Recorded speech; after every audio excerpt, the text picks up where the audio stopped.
Have you ever seen karma strike with the force of a sledgehammer?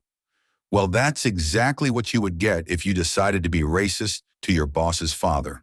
The elegant dining hall of Bellissimo Ristorante was packed that evening.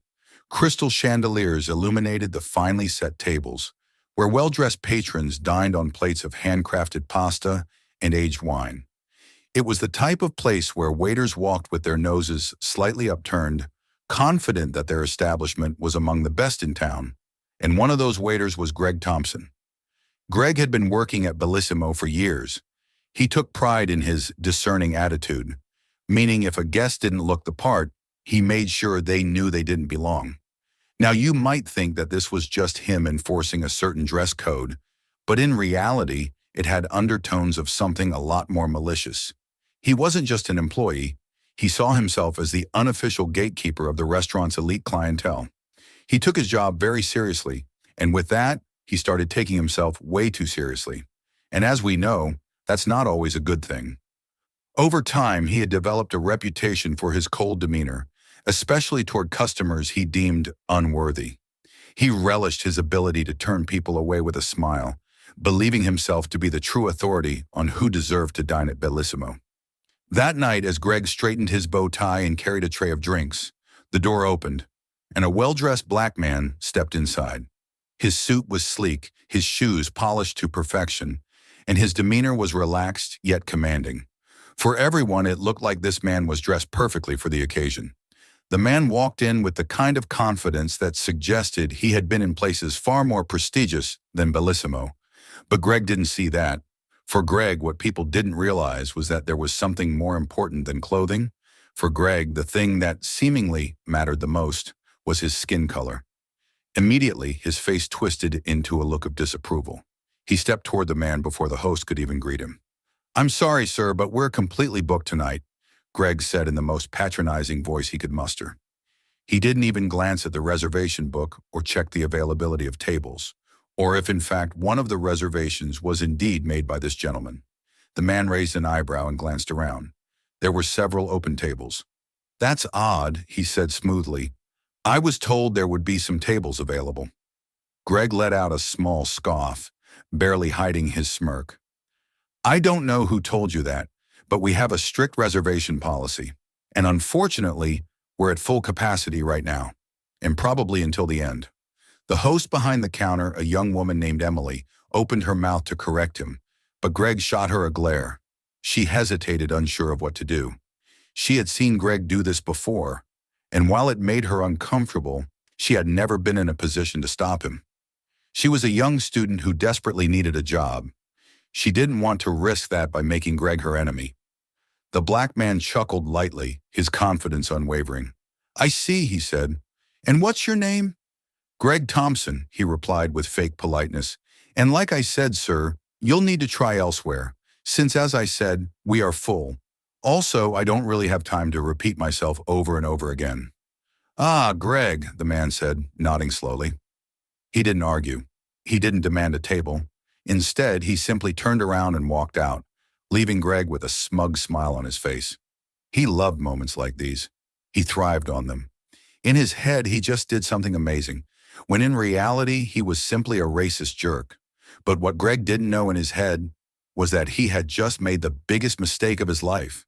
15 minutes later, the entire energy in the restaurant shifted. The kitchen staff stood straighter. The host became flustered, and the general manager rushed out of his office, fixing his tie as though he were about to greet royalty. The tension in the air was palpable, but Greg, lost in his own self-importance, barely noticed. And then the doors opened again. The same black man stepped inside, but this time, he wasn't alone. Behind him was a sharply dressed young man, maybe in his late 20s, with a commanding presence that turned heads. His tailored navy blue suit was impeccable, and he walked with the confidence of someone who owned the entire block. Because, well, he did. Greg watched in growing horror as his general manager nearly tripped over himself to greet them. "Mr. Harris, I didn't expect you to visit tonight," the manager stammered, plastering a nervous smile on his face. Greg's breath caught in his throat.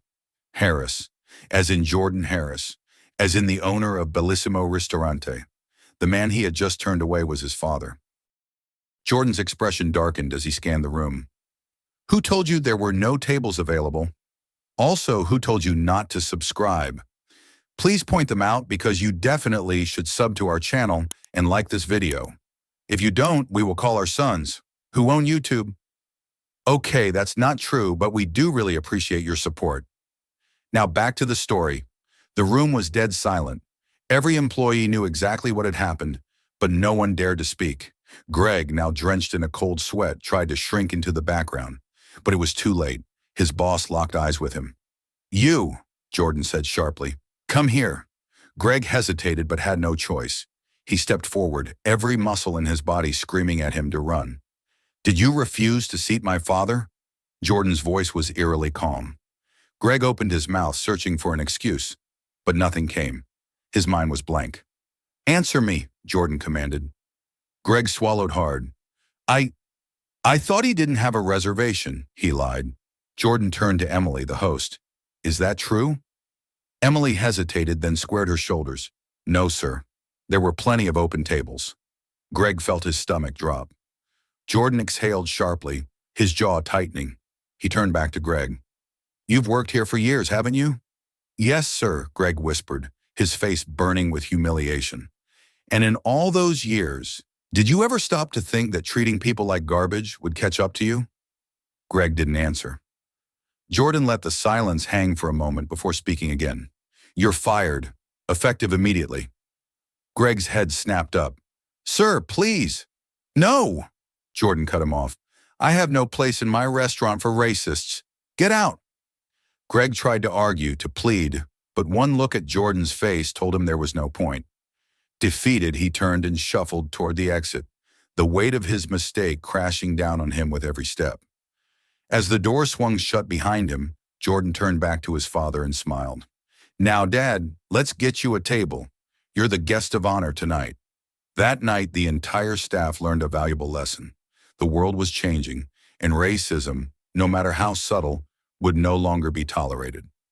Bellissimo Ristorante's reputation grew stronger, and Jordan's leadership ensured that no guest would ever feel unwelcome again. As for Greg, he struggled to find another job in fine dining. His arrogance had cost him everything. Months passed, and he was forced to take work at a fast food joint, far from the elegance of Bellissimo. He was left to wonder how different things could have been, if only he had treated everyone with the respect they deserved. Meanwhile, Jordan and his father enjoyed their dinner, surrounded by staff who now understood that true class had nothing to do with appearances, and just like that, karma was served, piping hot. Let us know your thoughts in the comments below. Was Greg's punishment deserved, or should he have faced even worse consequences?